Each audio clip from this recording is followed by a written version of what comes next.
오늘 하나님께서 주시는 말씀 같이 보겠습니다. 사도행전 25장 1절에서 5절 말씀 같이 보겠습니다. 신약 성경 231쪽입니다. 제 성경 신약 231쪽 사도행전 25장 1절에서 5절입니다.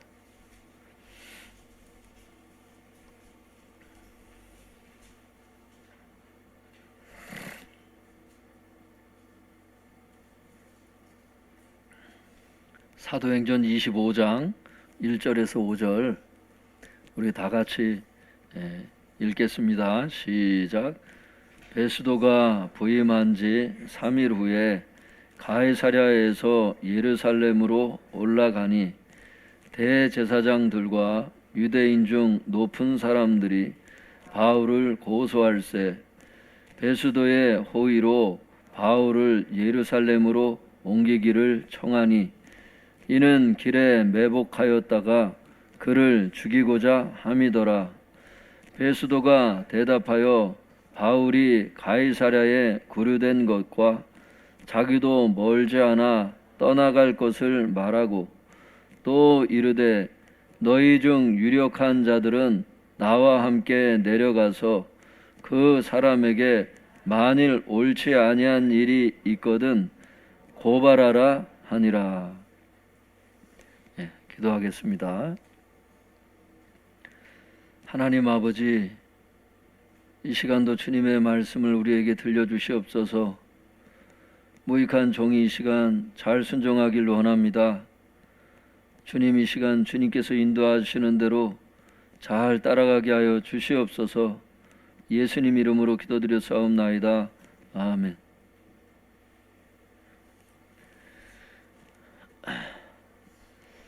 오늘 제목 한번 따라해 보겠습니다. 베스도 앞에서의 바울의 변론. 다시 한번 해보겠습니다. 베스도 앞에서의 바울의 변론.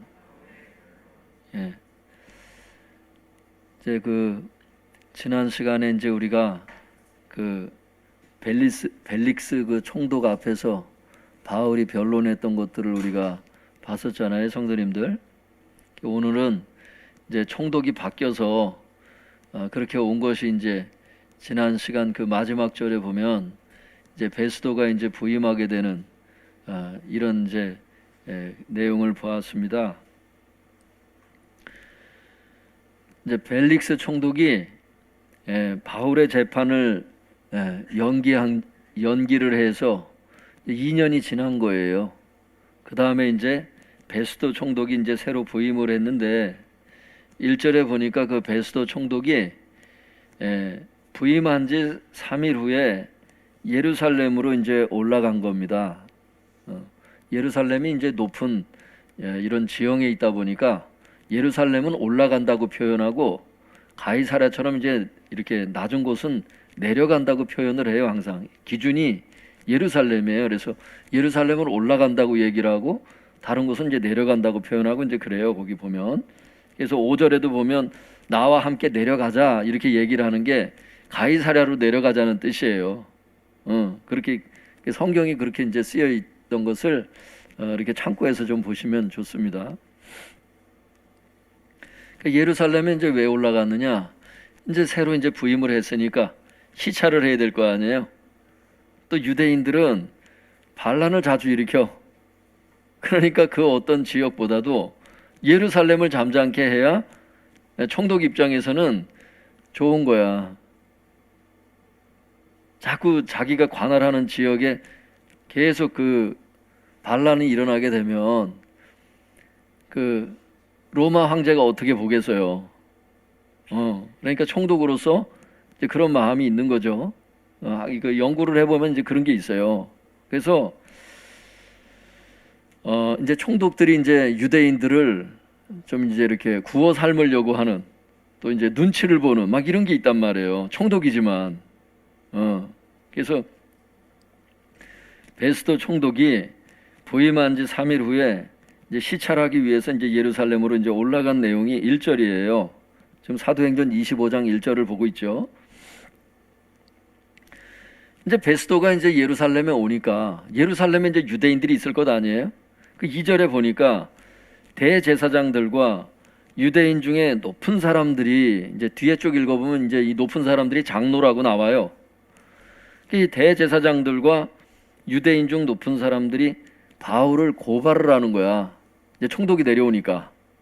그래서 뭐라느냐면 3절에 보니까 베스도에게 이제 이걸 부탁을 하는 거예요. 바울을 예루살렘으로 좀 옮겨 주십시오 하고 요청을 하는 겁니다. 지금 부탁을 하는 거예요. 왜 그렇대요? 이는 길에 매복했다가 바울을 죽이고자 함이더라. 지금 벨릭스 총독 앞에서 지금 재판한 지가 지금 2년이 지났는데, 보통은 2년이면, 만 2년이면 보통 웬만한 관계는 그냥 잊어먹고 그냥 시간이 약이라고 그냥 넘어가잖아요. 근데 2년이 지났는데 바울을 고발을 하고 바울을 암살하려고 하는 계획이 여전해요. 여기에 대해서 이제 학자들이 두 가지 이제 의견을 얘기를 하는데, 이건 성경적으로 이제 좀 맞는 얘기들을 해요. 이건 조금 이따 이제 말씀드리고, 그렇게 얘기를 하니까 베스도가 대답을 하는 거예요. 4절에 바울이 가이사랴에 구류돼 있고 자기도 멀지 않아서 이제 가이사랴로 이제 떠나가야 되니까, 예루살렘 지금 잠깐 내려와 있잖아요. 이제 난 가이사랴 이제 갈 거니까 그걸 얘기를 하면서 5절에 뭐라고 얘기하냐면, 너희 중 유력한 자들은 나와 함께 내려가서 가이사랴에, 그러니까 내려가서 그 사람에게 만일 옳지 아니한 일이 있다면 거기 가서 고발을 해라. 이렇게 얘기를 해요. 그래서 이제 결국에는 7절에 보면 예루살렘에서 내려온 유대인들이 이렇게 돼 있잖아요. 7절에. 그래서 이제 그 총독을 따라 내려와 가지고 실제로 바울을 고발을 합니다. 인정사정 안 봐요. 그러니까 우리가 지금 여기서 요 9절, 1절에서 5절에서 우리가 좀 보려고 하는 게 뭐냐면, 벨릭스 총독이 재판한 지 2년이 지났는데 유대인들이 바울을 향한 그 고소 그리고 암살 계획, 이게 여전히 있다는 얘기가 뭐냐면 두 가지로 해석이 될 수 있는데, 첫 번째는 뭐냐면요, 이만큼 유대인들이 복음 전도자를 미워하고 복음을 배척했다는 게 이제 이게 증거가 되는 거예요. 그래서 성경에 보면 성도님들, 사도행전 28장 28절에도 그게 나오거든요. 유대인들이 하나님을 자꾸 배척을 하니까 하나님께서 어떻게 하시느냐 하면, 이게 이제 무서운 거예요. 누군가 나를 통해서 자꾸 복음을 전하게 하시고 하나님을 알게 하는 사람들이 이제 주변에 여러분 가운데 있을 거예요. 근데 이런 사람들을 자꾸 미워하고 배척을 하고 하나님 싫어하고 자꾸 배척을 하잖아요. 그러면 하나님께서 그 기회를 그냥 계속 내버려 두는 게 아니에요. 사도행전 28장에도 보면 유대인들이 하나님을 자꾸 배척을 하고 복음 전도자들 싫어하고 그러니까 어떻게 돼요?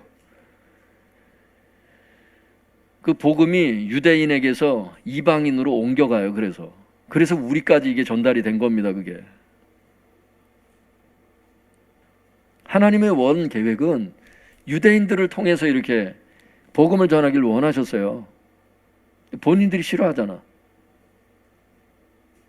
여러분, 그래서 하나님께서 우리에게 어떤 선한 계획이 있다 할지라도 내가 그것을 계속 그 은혜의 기회를 빨리 잘 잡아야지.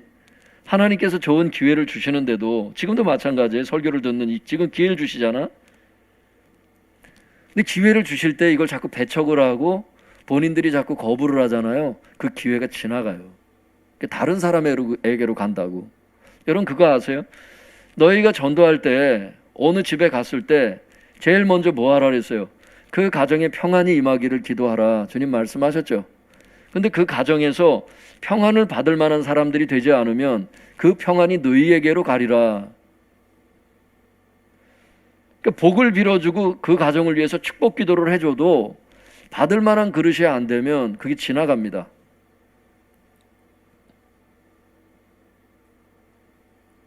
그래서 우리가 정신을 차리고 하나님께서 은혜를 주실 때 은혜를 헛되이 받지 않도록 잘 기회를 잡는 거, 이게 참 굉장히 중요한 거예요. 믿습니까? 예. 우리 성도님들께서 기회를 참 잘 잡으시는 분들인데 끝까지 그렇게 가셔야 돼요. 하나님께서 어떻게 움직이시는가 이렇게 잘 보셔야 돼. 여종이 그 주모의 손을 그 주인 그 여주인의 그 손을 바라보듯이 내가 하나님을 바라본다고 다윗이 고백하잖아요. 하나님의 움직이심이 어디로 가는지 잘 봐야 돼. 직장도 마찬가지예요. 하나님께서 어디로 나를 이끄시는지 그걸 잘 보고 여러분 이 세상은요 때때로 이 살얼음판이에요. 한 걸음 한 걸음 주님과 그 한 걸음 한 걸음 그 찬양도 있잖아요. 한 걸음 한 걸음 이제 다 깨셨어요.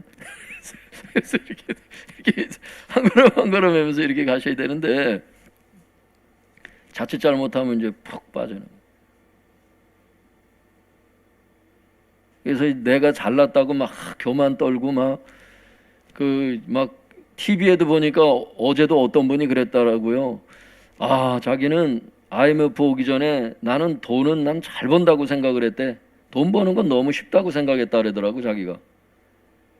근데 몇십억을 잃어버리고서 나중에 이제 후회를 한 거예요. 그게 아니구나. 그게 아니구나. 그냥 기회가 나에게 왔을 뿐이었구나. 그래서 이게 주님께서 기회 주실 때 한 걸음 한 걸음 이렇게 잘 이렇게 걸어가야지. 자칫 잘못하면 여러분들 수렁에 빠져버린다고.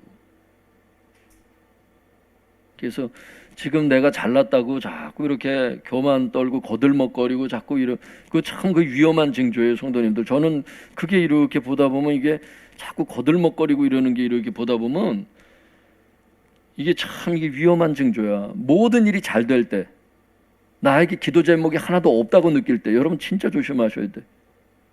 한 방이야, 한 방. 이게 진짜예요. 그러니까 어떤 면에서 삶이 너무 힘들고 기도 제목이 있는 그 사람보다 기도 제목이 없고 그냥 나른하고 매일이 매일이 똑같은 것 같고 지루한 사람들, 이 굉장히 조심해야 돼, 진짜.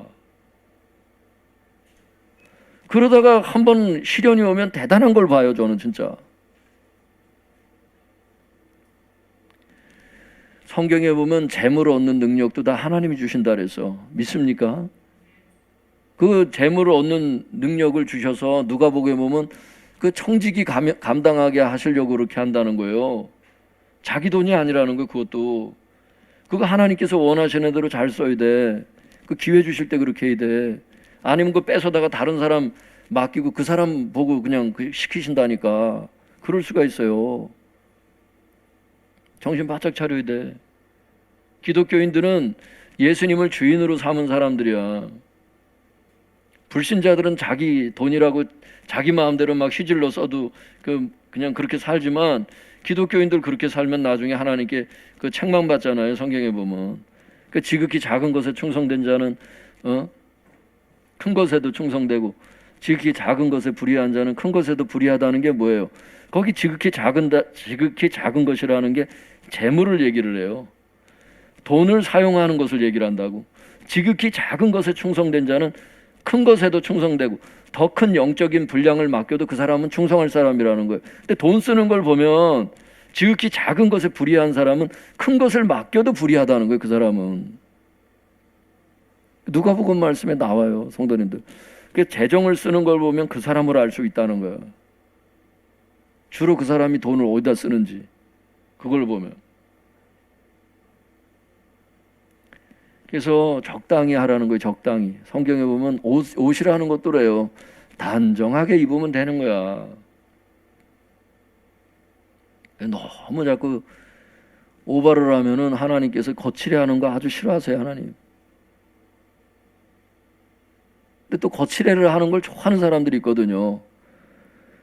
이생의 자랑과 육신의 정욕과 이 세상에 있는 모든 것들이 육신의 정욕과 안목의 정욕과 이생의 자랑이니 할 때 그 이생의 자랑이라는 게 여러분 생활의 거칠애라는 뜻이잖아. 그게 원문에 보면 돈 있는 걸 자꾸 자랑질하는 거야. 이게 대단히 위험한 겁니다. 이게 은근히.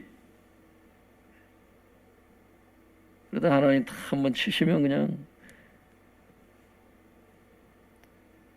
가난한 사람들을 불쌍히 여기고, 믿습니까? 가난한 사람 불쌍히 여기고 기회가 되는 대로 계속 돕고, 그게 예수님의 마음이라고.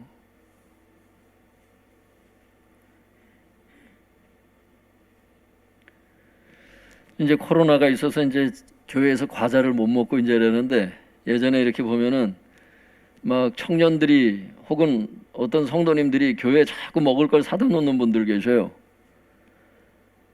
나는 이제 주로 먹고 저는 이제 먹고 저도 이제 사다 놓은 적이 있는데 하여튼간 제가 이제 예를 들어서 우리가 사다 놓으면 뭔지 알잖아. 그런데 다른 사람이 사다 놓으면 뭔지 모르는데 교회 그냥 와봤는데 뜻하지 않는 과자가 있어. 그러면 새로움이 있잖아요. 제가 드리는 말씀이 뭐냐면, 학생들도 돈이 많이 없을 거야.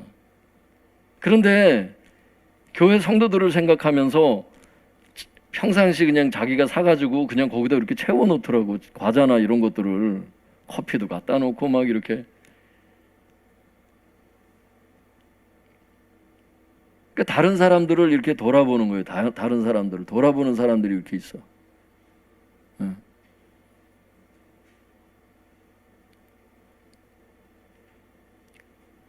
그래서 성도님들, 하여튼간 주님께서 지금 비추시는 건 뭐냐 하면, 한번 따라 볼까요? 겸손해야 돼요, 진짜. 그러니까 하나님은 모든 것을 가지신 분인데도 마구간에 오시잖아. 마구간에. 유대인들이, 여러 헤로드 왕도 그렇고, 마구간에 뭔 선한 것이 나겠냐는 거야. 나사렛에 무슨 선한 게 나겠냐고. 베들레헴에 무슨 선한 게 나겠냐 그러잖아. 마구간에 뭐가 나겠어요?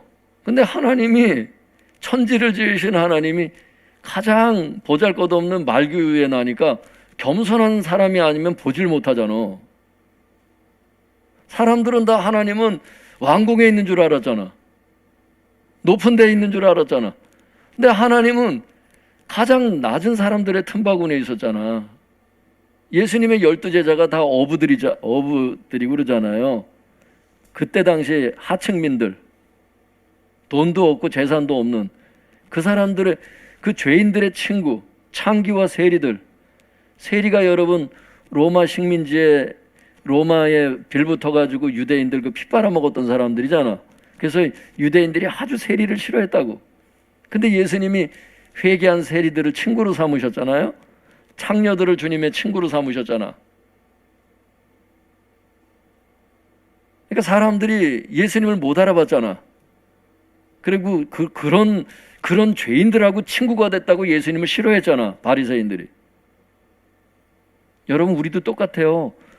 지금 정신을 안 차리면 가난한 사람들 틈바구니에 계신 주님을 못 발견할 수 있어. 우린 예수님이 청와대에 있는다고 생각한다고. 물론 거기도 계시겠지만 하나님은 어렵고 힘든 이웃들 속에 계신다고. 믿습니까? 그래서 우리가 이렇게 이제 이렇게 전도하고 그럴 때도 사람들 우습게 여기지 말고 한 사람 한 사람을 진실하게 대하라고 주님께서 지금 메시지 주세요. 나보다 이렇게 옷을 좀 허름하게 입으면 아주 우습게 여기고 이러지 말라는 거예요. 나보다 좀 못한 곳에 살면 아주 우습게 여기고 이러지 말라는 거야. 너희들도 다 죄인 중에 괴수였고 올챙이 때 너희들을 올챙이 같은 것들을 키워서 개구리 되게 하셨다는 거예요. 근데 왜 가난한 사람들을 왜 싫어하냐는 거야. 높아진 눈 때문이고 나의 교만 때문이라니까. 할렐루야. 예, 그래서 이런 모든 것들이 다 기회예요. 하나님께서 청지기로 맡기시는 기회가 있고, 나에게 복음을 전하는 사람들이 주변에 있고, 나를 위해서 중보해 주는 사람이 주위에 있고, 이게 다 기회인데 이런 사람들 싫어하고 복음을 배척하고 하나님 싫어하고 그러면 이제 기회가 지나가고 다른 사람한테 이제 가서 전도시키신다고. 그러니까 유대인들이 그래가지고 여러분 하나님을 놓쳤어요. 지금까지도. 성경에 나와요 그게. 그러니까 성도님들 우리는 유대인처럼 기회를 잃어버리지 말고 천국을 가야 될 줄 믿습니다. 예, 기회가 계속 있는 게 아니라는 거예요. 이게 이제 첫 번째 메시지고요. 두 번째는 뭐냐면 벨리스 총독이 재판한 지 2년이 지났는데도 유대인들이 바울을 이처럼 박해했던 이유가 뭐냐? 학자들은 또 다른 이유를 뭐라 그러냐면 바울이 2년 동안 감옥에 있으면서도 유대인들에게 위협이 될 만큼 영향력을 줬기 때문이라고 생각을 해요. 왜 그러느냐? 그 사도행전 24장 23절 한번 다시 읽어볼까요? 예, 지난주에 봤던 것이지만 사도행전 24장 23절이에요. 한번 같이 읽어보겠습니다. 시작. 백부장에게 명하여 바울을 지키되 자유를 주고 그의 친구들이 그를 돌보아 주는 것을 금하지 말라 하니라. 벨리스 총독이 재판을 하면서 뭐라 그랬냐면 사도 바울이 죄가 없는 걸 알았기 때문에 풀어주지는 않으면서 자유를 줬거든요. 누구나 만날 수 있도록. 그때 바울이 뭘 했겠느냐? 2년 동안 복음 전도 안 하고 말씀 양육 안 하고 가만히 있었으면 유대인들에게 결코 위협이 되지 않았을 거예요. 근데 지금은 굉장히 위협적인 존재가 됐기 때문에 2년이 지났는데도 사도 바울을 죽이지 않으면 안 되는 겁니다. 그러니까 바울이 2년 동안 그렇게 자유롭게 감금돼 있으면서 뭘 했겠느냐? 그러니까 학자들은 이구동성으로 복음 열심히 전도하고 말씀을 열심히 가르치는 것으로 얘기를 합니다. 이것은 성도님들 나중에 사도행전 28장 30절에서 31절도 거기 읽어보면요, 로마에서 사도 바울이 거기 갇혀 있으면서 뭘 했는지 보면 알 수 있어. 그것도 한번 읽어볼까요? 말 나온 김에 사도행전 28장 30절 31절입니다. 사도행전 제일 끝에 보시면요, 그 28장으로 끝나요. 사도행전은 28장 30절 31절 우리 같이 읽어보겠습니다. 시작. 바울이 온 이태를 자기 셋집에 머물면서 자기에게 오는 사람을 다 영접하고 하나님의 나라를 전파하며 주 예수 그리스도에 관한 모든 것을 담대하게 거침없이 가르치더라. 성도님들, 여기 어떤 분들 바울이 온 2년을 이게 로마에서 잡혀 있을 때 얘기거든요. 이게 그냥 여기 새 집에 있었다니까 그냥 이렇게 새빵살이 했나 보다 이렇게 생각할 수 있어요. 자칫 잘못하면 여러분 그게 아니에요.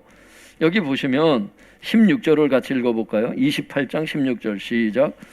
우리가 로마에 들어가니 바울에게는 자기를 지키는 한 군인과 함께 따로 있게 허락하더라. 이때도 로마 군병을 붙여가지고 지키게 하는 거예요. 이게 갇혀있는 상태입니다. 그런데 사도 바울이 30절하고 31절에 보면 로마에서 2년을 보낼 때도 그냥 보낸 게 아니에요. 갇혀있으면서도 자기에게 오는 사람들을 다 영접하면서 하나님 나라를 전파했다는 건 복음 전도를 했다는 얘기예요. 그 다음에 여러분 주 예수 그리스도에 관한 모든 것을 담대하게 거침없이 가르치는, 그러니까 전도와 양육을 같이 한 거예요. 사도 바울이. 그러니까 사도 바울이 구류되어 있으면서 뭘 했는가? 이건 로마에 잡혀 있을 때도 뭘 했는지 보면 알 수 있듯이 지금 이 정황을 보면요, 벨릭스 총독이 그렇게 2년 동안 벨릭스 총독이 재판을 내린 다음에 2년 동안 갇혀 있는 상태에 그게 2년이 지났는데도 지금 유대인들이 지금 사도 바울에 대해서 악감정을 지금 갖고 있는 거거든요. 그게 뭐 하냐면 거기서도 리더십을 발휘했다는 얘기야. 위협이 될 만한 일을 했다는 얘기거든요. 그게 뭐겠어요? 전도와 양육을 거기서도 했던 거야.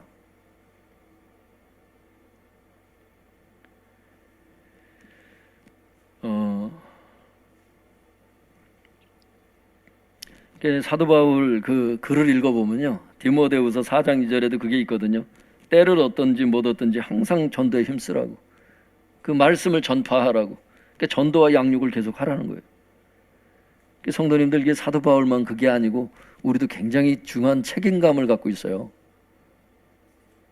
여러분, 사람이 한 번 죽는 것은 정한 거거든요. 하나님이 한 번 죽는 것은 사람에게 정하신 것이고 그 후에는 심판이 있어요. 성도님들, 여러분, 재판을 하나님께서 마지막 인생들을 재판하실 때 예수님께서 변호해 주는 사람이 있고 변호하지 않는 사람이 있어요. 성경에 보면 예수 그리스도를 영접한 사람들은 예수님께서 변호해 주십니다.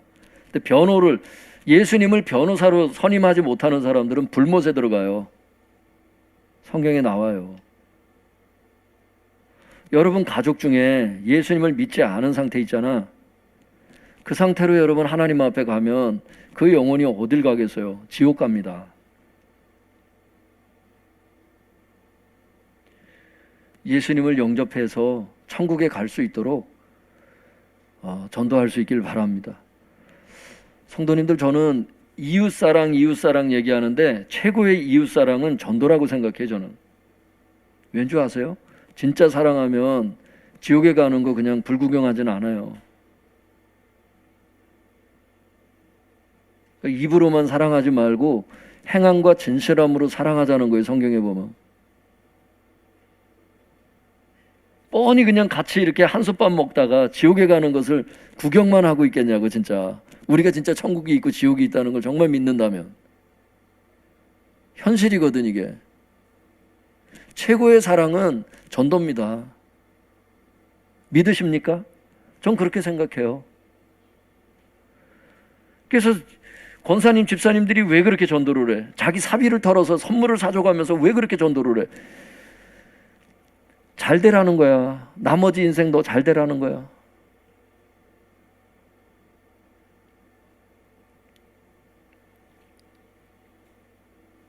할렐루야. 김수론 전사님이 화요전도 이번에 시작을 했잖아요. 그래서 보고를 하시길래 그랬어요. 우리 교육자들 다 회의하는데 이제 사역자 회의 시간에 보고를 하시더라고. 그래서 전도할 수 있는 선물을 여러 가지 사시라 그랬어. 그건 아껴서는 안 돼. 그리고 앞으로 화요전도 하시는 분들은 간식도 매주 제공하세요. 할렐루야. 진짜 귀한 일이야. 교회가 전도 안 하고 양육 안 하면 뭘 하는 거예요 도대체? 교회는 전도하고 양육해서 예수님 닮는 사람, 천국 갈 사람, 할렐루야, 만들라는 거예요. 그거 놓치면 다 놓친 거지 뭐. 성도가 전도 양육 놓치면 다 놓친 거지 뭐. 뭐가 있어? 나 혼자만 그냥 이기적으로 예수님 믿고 그냥 나 혼자만 천국 가면 장땡이다 이렇게, 이건 아니잖아요. 그건 아니잖아. 어느 정도 성장을 했으면 이제 이웃을 사랑할 줄도 알고, 할렐루야, 커야지. 이제 마음그릇을 조금씩 넓혀야지. 언제까지 나만 생각하겠어. 여러분, 이것은 사도 바울만 싸울 싸움이 아니고, 나도 이제는 이웃을 사랑하는 사람이 돼야 되겠구나. 할렐루야. 학생들도 그래요. 우리 자녀들을 키울 때도 너 공부 안 하면 거지돼 이렇게만 꼭 가르치지 말고, 커서 큰 사람 돼서 네 밑에 있는 사람들 정말 전도하고, 네 밑에 있는 사람들이 교회 가는데 눈치 보지 않도록, 직장에서도. 저도 장교로 제대를 했잖아요.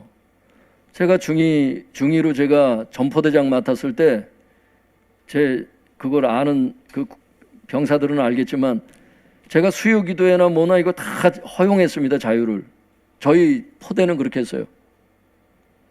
그거 눈치 보게 막 선임들 못하도록 제가 그 호명까지, 그 출석부까지 해가지고 얘네들 꼭 보내라, 그렇게 해가지고 다 교회 가게 했습니다. 제가. 여러분, 제가 뭘 자랑하려는 게 아니에요. 높은 위치에 있잖아요. 그 밑에 있는 사람들은 편하게 신앙생활 할 수 있어. 믿습니까? 그랬더니 소원수를 썼더라고. 부관이 막 교회 가라랜다고. 사단에 나와서 사단에서 이제 나와가지고 소원 수리 받는데 나를 썼더라고.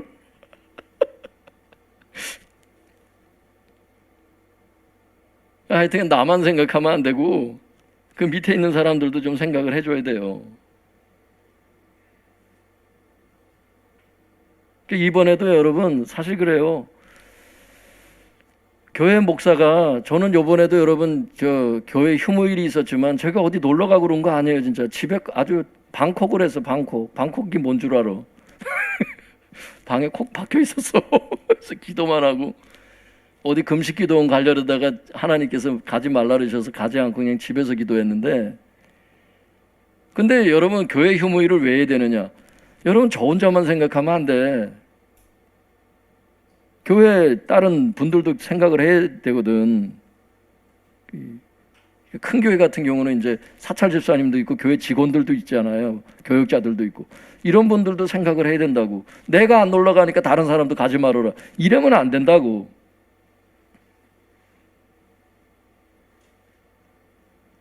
아이들이 왜 훌륭한 사람이 돼야 되느냐? 훌륭하다는 게 꼭 뭐 높은 직위는 아니지만 높은 직위에 좀 올라가고 CEO가 되면 될수록 밑에 사람들을 돌볼 수 있는 거야. 그런 사람이 될 수 있도록 내가 할 수 있는 게 있지 않습니까? 어떤 위치를 주님께서 세우시면 그 위치에서 큰 건 아니더라도 자기가 조금만 신경 쓰면 좀 사람들이 편하게 지낼 수 있는 어떤 그런 부분이 있지 않습니까? 여러분, 부모님들은 자식들에게 어떻게 돼요? 내가 조금만 너그럽게 대하면 자식들이 편하게 가정생활을 할 수 있죠. 그게 내가 할 수 있는 역량이거든. 그게 목사도 마찬가지예요. 담임 목사로서 조금만 생각하면 성도들이 편하게 할 수 있는 것들이 있어요. 그게 사랑이다. 아이들을 공부해서 왜 훌륭한 사람으로 키워야 되느냐? 사랑의 사람으로 키우세요. 역량이 있는 사람으로 키우세요. 그래서 사람을 유익하게 하고 복음에 유익한 자들로. 믿습니까?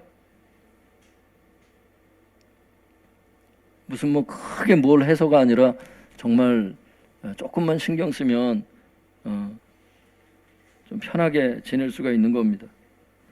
그래서 전도하고 양육해서 이웃을 사랑할 수 있길 바랍니다. 사도 바울이 그렇게 지냈어요. 사도행전 25장 6절에서 8절 우리 같이 읽어볼까요? 앞쪽으로 조금 넘겨보세요, 성도님들. 사도행전 25장 6절에서 8절입니다.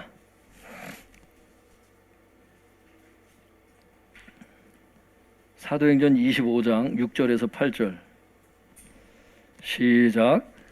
베스도가 그들 가운데서 8일 혹은 10일을 지낸 후 가이사랴로 내려가서 이튿날 재판자리에 앉고 바울을 데려오라 명하니, 그가 나오매 예루살렘에서 내려온 유대인들이 둘러서서 여러 가지 중대한 사건으로 고발하되 능히 증거를 대지 못한지라. 바울이 변명하여 이르되 유대인의 율법이나 성전이나 가이사에게나 내가 도무지 죄를 범하지 아니하였노라 하니. 성도님들, 바울을 암살하려고 하는 계획이 실패를 하니까 유대인들이 그 베스도 총독을 따라서 가이사랴에 내려왔어요. 그게 7절에 나오잖아요. 그래서 유대인들이 베스도와 함께 가이사랴에 내려와 가지고 바울을 고발하는 게 이제 7절인데, 거기 보면 능히 증거를 대지 못한지라. 고발을 하는데 증거가 없어. 증거를 대질 못해. 그러니까 유효하지 않죠. 고발만 가지고 되나? 증거가 없는데. 그러니까 바울은 또 뭐라 그래요? 8절에 바울이 변론에서 얘기를 하는데 뭐라 그래요? 내가 도무지 죄를 범하지 않았다. 난 죄가 없다 얘기를 해요. 그러니까 이 재판을 지금 베스도 총독 앞에서 지금 재판이 벌어진 거예요. 지금 6절부터 읽어보면 그 베스도 총독이 내린 결론이 있어요. 이 재판을 통해서 유대인들은 지금 고발을 했는데 증거는 못 됐고, 바울은 나는 죄 없다 그러고, 그러니까 이거를 통해서 지금 간략하게만 나왔잖아요. 지금 재판 과정이. 그러니까 베스도 총독이 내린 결론이 18절 19절 한번 같이 읽어보겠습니다. 18절 19절 시작. 원고들이 서서 내가 짐작하던 것 같은 악행의 혐의는 하나도 제시하지 아니하고 오직 자기들의 종교와 또는 예수라 하는 이가 죽은 것을 살아있다고 바울이 주장하는 그 일에 관한 문제로 고발하는 것뿐이라. 뭐라는 거예요? 18절에 보면 악행의 혐의는 하나도 제시하지 못하고 종교적인 것에 대해서만 사도 바울을 고발했던 내용이기 때문에 25절 같이 읽어볼까요? 시작. 내가 살피건대 죽일 죄를 범한 일이 없더이다. 그러나 그가 황제에게 상수한 고로 보내기로 결정하였나이다. 이게 이제 아그리빠 왕이 왔을 때 이제 그 보고하는 내용인데 25절에 보면 내가 살피건대 죽일 죄를 범한 일이 없습니다. 바울은 죄가 없습니다. 얘기를 하는 거예요. 여러분, 베스도 총독은요, 바울이 죄가 없다는 것을 분명히 알았어요. 그런데 바울을 놔주질 않아요. 참 벨릭스 총독도 안 놔줬었지만 양심이 없는 재판을 했었죠. 그러니까 베스도 총독도 이렇게 말을 하면서도 안 풀어줍니다.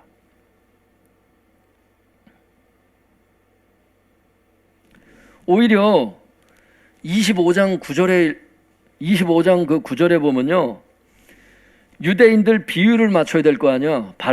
반발이 없도록. 바울과 관련해서 반발해가지고 막 반란 일으키면 어떻게? 그러니까 유대인들의 비율을 맞추는 말만 해요. 바울을 풀어주는 게 아니라. 참 못됐죠.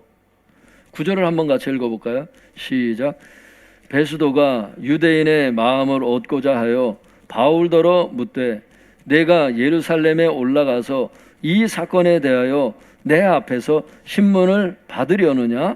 여러분, 유대인의 마음을 얻고자 하여 이렇게 돼 있는데 마음을 얻고자 한다는 게 원문에 보면요, 헬라어 단어를 보면 비위를 맞추기 위해서 이렇게 이 뜻이에요. 유대인들의 그 비위를 맞추려고 지금 얘기를 하는 거예요. 뭐라고 얘기를 해요? 총독이 바울더러 이렇게 묻는, 지금 유대인들이 다 듣고 있잖아요. 지금 재판 과정이니까 일부러 그들에게 비유 맞추려고 지금 사도 바울을 사지로 내모는 거예요. 지금 이 사람이 죄가 없으면 풀어줘야 되는데 그게 아니라 다시 재판받을래? 어디 가서? 예루살렘에 가서 내가 직접 재판할게. 바울에게 이게 묻는 건데 단순히 묻는 게 아니에요. 성도님들, 이게 11절에 보면 사도 바울이 이렇게 대답을 한다고. 너 예루살렘에 올라가서 나한테 다시 재판받을래? 이렇게 얘기를 하니까 사도 바울이 11절에 아무도 나를 그들에게 내줄 수는 없습니다. 이렇게 얘기를 한다고. 이게 유대인들한테 내주려고 했던 거야. 이게 단순히 그냥 일상적인 질문이 아니라고. 이게 예루살렘으로 보내려고 했던 거예요, 바울을. 그럼 사도 바울 입장에서는 암살단이 있는 걸 뻔히 알고 있고, 가면 여기서도 공정한 재판을 받질 못하는데 가이사랴에서도 지금 공정한 재판을 받질 못해서 지금 석방을 안 해주면서 예루살렘에 가면 퍽이나 더 공정하겠어요. 그러니까 사도 바울 입장에서는 아무도 나를 그들에게 내줄 수는 없습니다. 11절에 대답하는 걸 볼 때 베스도가 그 사도 바울에게 예루살렘에 올라가가지고 다시 재판받을래? 이 제안이 유대인들에게 자기를 넘겨주는 행위와 똑같다고 사도 바울은 생각했던 겁니다. 아무리 총독이 직접 그 재판을 주도한다 할지라도. 사랑하는 성도 여러분, 베스도 총독은 바울이 무죄하다는 것을 분명히 알았지만 바울을 석방하지 않고 오히려 유대인들의 비율을 맞추기 위해서 바울을 죽을 수 있는 그 자리로 보내려고 했었어요. 그래서 유대인들의 반발 없이 자기가 총독으로 지내는 동안 잠잠히 있게끔 자기의 안위를 위해서 재판해야 될 사람이 공의롭지 못한 재판을 또 하고 있는 겁니다. 지난주 벨리스 총독처럼. 하지만 우리가 기억해야 되는 것은 높은 자리에 올라갈수록 하나님께서 나중에 물으셔요. 뭐 하다 왔냐고. 그래서 우리가 하나님께서 높은 권위를 맡길수록 이제 이런 게 이제 두려운 건데, 하나님께서 우리 자신을 높이면 높일수록 여러분 정의롭고 진실할 수 있길 바랍니다. 나중에 하나님 앞에 대답할 수 있도록. 베스도 총독처럼 이런 식으로 해가지고는 하나님 앞에 여러분 크게 책망받습니다. 마지막 말씀 같이 읽겠습니다. 11절 12절입니다. 11절 12절 시작. 만일 내가 불의를 행하여 무슨 죽을 죄를 지었으면 죽기를 사양하지 아니할 것이나 만일 이 사람들이 나를 고발하는 것이 다 사실이 아니면 아무도 나를 그들에게 내줄 수 없나이다. 내가 가이사께 상소하노라 한데 베스도가 배석자들과 상의하고 이르되 내가 가이사에게 상소하였으니 가이사에게 갈 것이라 하니라. 11절에 보면 사도 바울이 이렇게 얘기해요. 성도님들, 아무도 나를 그 유대인들한테 내줄 수 없다고, 그래서 내가 가이사께 상소한다고 이렇게 얘기를 해요. 예루살렘에 가면 안 될 것을 알기 때문에 지금 예루살렘 안 가려고 가이사에게 상소한 거죠 지금. 그러니까 베스도가 뭐라 그래요? 네가 가이사한테 상소했으니까 가이사에게 갈 것이다. 이게 무슨냐면 이게 상소권이거든요. 그러니까 지금 총독에게 이게 이제 불만이 있으면, 이 재판에 이렇게 불만이 있으면 로마 시민에게는 그런 특권이 주어졌는데 황제에게 직접 재판을 받을 수 있는 권리가 있어서요. 그래서 가이사, 시저죠, 시저. 세계사에 보면 그 로마 황제한테 내가 직접 난 재판받겠다. 그걸 신청한 겁니다 지금. 왜? 예루살렘 안 가려고. 예루살렘 가면 자긴 죽을 걸 아니까. 그래서 바울이 로마로 갑니다. 총독이 지금 허가를 하잖아요. 네가 가이사에게 상소했으니까 가이사에게 가서 로마 황제에 가서 네가 재판을 받아라. 이거를 지금 허락을 한 겁니다. 그래서 바울이 로마에 가게 돼요. 여기서 우리가 알 수 있는 것은 뭐냐? 하나님은 베스도와 같은 악한 사람도 사용하신다는 거예요. 왜? 비록 예루살렘에 가서 네가 다시 재판을 받겠느냐? 이 제안을 한 것이 악한 말이지만 바울은 예루살렘에 가지 않기 위해서 가이사에게 상소를 했고, 결국 이것 때문에 바울을 로마로 보내시려는 하나님의 뜻이 이루어지기 때문에 그래요. 사도행전 23장 11절에 보면 주님의 뜻은 사도 바울이 로마에 가서 복음 전도하는 게 하나님의 뜻이었잖아요. 이것 때문에, 베스도 총독 때문에 로마로 가게 된다고. 성도님들, 우리가 세상 살면서 악한 사람들 만날 수 있는데요, 악한 사람들이 참 대단하다고 느낄 수 있는데 그렇지 않아요. 모든 것이 합력하여서 선을 이루시는 그분이 계셔요. 그래서 악한 사람들 때문에, 지난번에 누군가에도 제가 얘기한 기억이 나는데, 악한 사람 때문에 교회를 가게 되고 악한 사람들 때문에 하나님의 뜻이 이루어지고 이럴 수도 있어요. 인생의 환란이 나쁜 건 아닌데 인생의 환란을 만나서 교회라도 가볼까? 기도라도 해볼까? 이런 가난한 마음이 들어서 교회를 찾게 된 계기가 된다면 여러분, 그게 모든 것이 합력하여 선을 이루는 방법이에요. 하나님께서. 예전에는 하나님과 친하지는 않았어. 근데 어떤 시련이 오면서 하나님과 더 가까워지고 하나님하고 아주 친해져. 천국에서 상급이 크고 이 땅에 사는 동안도 하나님께서 축복을 주시는 계기가 되는 그런 시련이 있단 말이에요. 사도 바울에게 유대인들의 그 대제사장이나 장로나 총독, 사도 바울은 일개 한 사람이에요. 그냥 가난한 사람. 자기가 싸워야 될 사람이, 재판에서 싸워야 될 사람들이 너무 대단한 사람들인데 하나님은 그런 악한 사람들을 통해서 결국에 로마로 보내서 로마를 전도하게 하시거든요. 이 하나님의 지혜를 누가 알겠어요? 인생 새옹지마라는 말도 있잖아요. 지금 당장 보면 안 좋은 것 같은데 나중에 보면 좋은 게 있고 이래요. 지금 좋은 것 같은데 하나님을 떠난 좋음이 나중에 보면 안 좋고 이래요. 하나님 안에 계시잖아요. 여러분이 안 좋은 것처럼 보여도 다 좋게 됩니다. 그래서 여러분, 요셉이 뭐라 그래요? 하나님은 악을 선으로 바꾸사. 할렐루야. 그게 하나님이니까 가능한 거예요. 믿으십니까? 그래서 여러분, 안 좋은 일, 시련, 악한 사람, 베스도와 같은 그런 악한 사람을 자꾸 묵상하지 말고 그 사람 뒤에서 역사하시는 하나님을 볼 수 있는 눈을 열어달라고 기도하세요.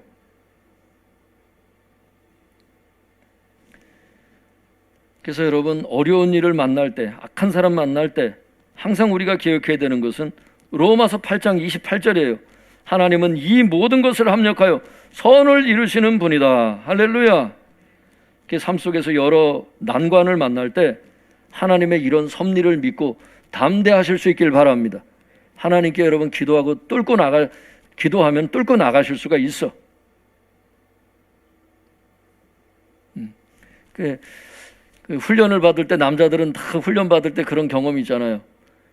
진짜 몇 킬로를 행군하고 진짜 너무너무 힘들어. 진짜 행군을 할 때 보면, 야, 내가 저 언덕을 넘을 수 있을까?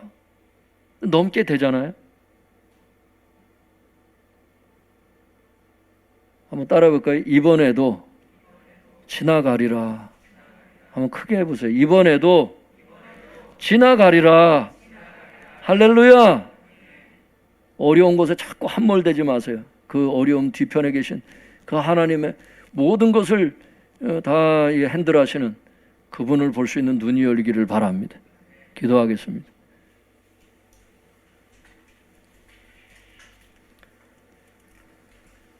다 같이 통성해서 기도하겠습니다.